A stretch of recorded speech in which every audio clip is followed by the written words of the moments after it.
మాకు daily task అని చెప్పేసి ప్రతి స్టూడెంట్ డైలీ టాస్క్ అని చెప్పేసి వీళ్ళు ఎన్ని గంటలు చదివారు, ఏం చదివారు, ప్రేయర్ చేశారా లేదా. ఓకే. నైస్.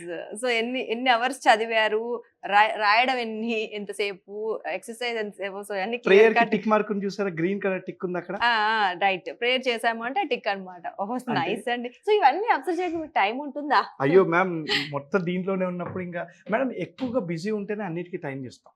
అవునా? అంతే. ఓహో ఇది నాకు తెలియదు. సో ఆయన ప్లాన్ చేసుకున్నారు అలాగా. అంతే. ఇంకోటి ఏంటంటే మేడం, ఎప్పుడైతే స్పిరిచువల్ గా ఒక స్టూడెంట్ కనెక్టెడ్ గా ఉంటాడో డీవియేషన్స్ తక్కువ ఉంటాయి. రైట్, కొంచెం మైండ్ పీస్ఫుల్ గా ఉంటుంది. మతంతో మనకి సంబంధం అదేం లేదు. నువ్వు ఏ దేవుణ్ణి నమ్ముతా అంటే ఏ మతంలో ఉన్నా స్పిరిచువల్ గా అటాచ్డ్ గా ఉండాలి. ఓకే. మోర్ స్పిరిచువల్ గా అటాచ్డ్ ఉంటే లెస్ డీవియేషన్స్ ఉంటాయి, మోర్ డిసిప్లిన్ ఉంటుంది. ఇది నేను స్టూడెంట్స్ కి తరచూ చెప్తూనే ఉంటాను. ఓకే ఓకే, సూపర్ అండి.